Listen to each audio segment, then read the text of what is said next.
राधे राधे।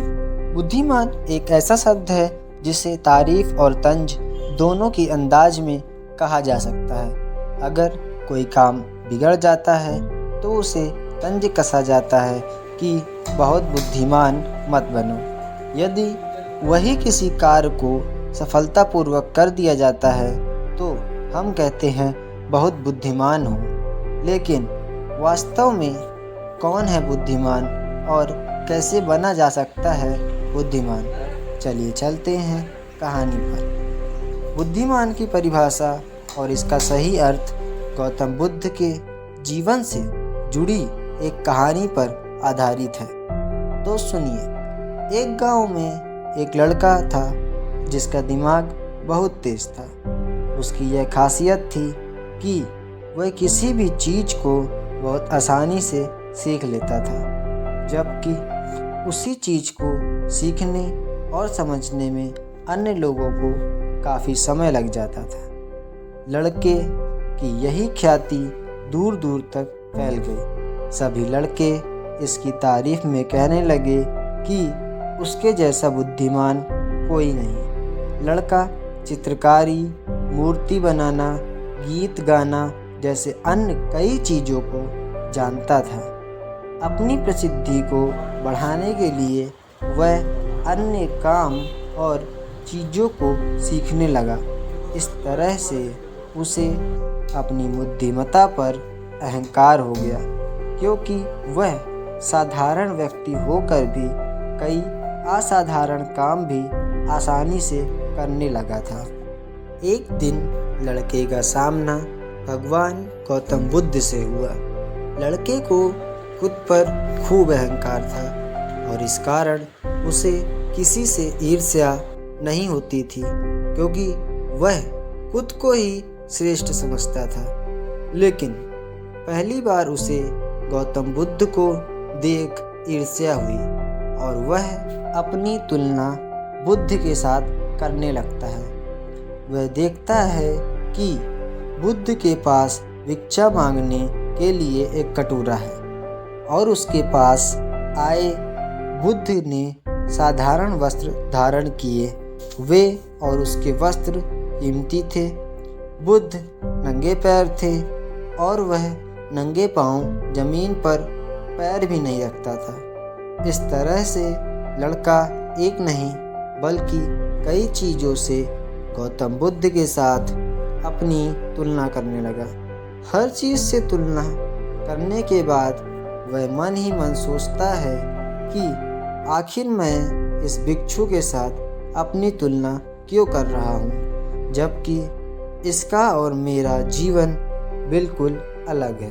वहाँ मौजूद सभी लोग गौतम बुद्ध का सम्मान कर रहे थे। लड़का सोचने लगा कि आखिरकार इसमें ऐसा क्या है जो मुझ में नहीं है, जिस कारण मेरे भीतर इनके प्रति ईर्ष्या पैदा हो गई। अपने मन में चल रही जिज्ञासा को शांत करने के लिए वह बुद्ध के पास जाता है।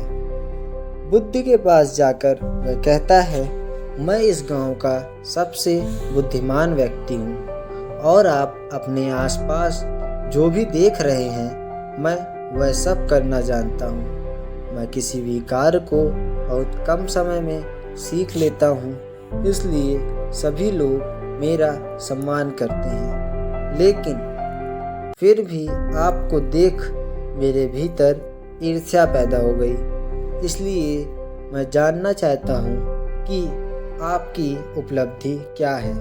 सभी आपको इतना आदर सम्मान क्यों दे रहे हैं? लड़के के सवाल का जवाब देते हुए बुद्ध कहते हैं, मेरी कोई उपलब्धि नहीं है, लेकिन तुम कह सकते हो कि मेरी यही एक उपलब्धि है। बुद्ध लड़के से पूछते हैं, क्या तुम्हें निंदा अच्छी लगती है? लड़का कहता है कि भला किसे निंदा अच्छी लग सकती है? बुद्ध कहते हैं कि जो तुम्हें अच्छा और बुरा लगता है मैं इनसे भी ऊपर हूँ। मुझे ना निंदा सताती है और ना अपनी प्रशंसा से प्रसन्न होता हूँ। यही अंतर है तुम में और मुझ में। बुद्ध कहते हैं तुमने सैकड़ों काम सीखे। बुद्ध कहते हैं कि क्या तुमने मन को नियंत्रण करना आता है।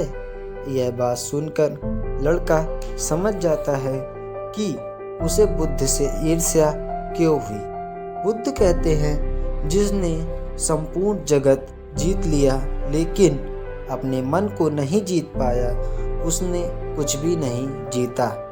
वहीं जिसने अपने मन को जीता लेकिन अपना सब कुछ गवा दिया, फिर भी उसने सब कुछ जीत लिया।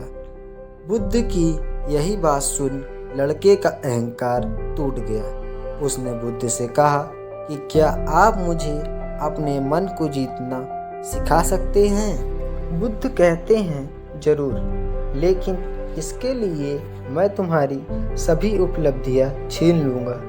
लड़का कहता है मैं तैयार हूँ। इसके बाद से ही लड़का ध्यान लगाने लगता है, क्योंकि ध्यान से ही मन को वश में किया जा सकता है। इस कहानी से हमें यह सीखने को मिलता है कि हमें कभी भी किसी चीज़ की घमंड नहीं करना चाहिए, क्योंकि घमंड ही मूर्खता की सबसे बड़ी निशानी है, ना कि बुद्धिमत्ता की।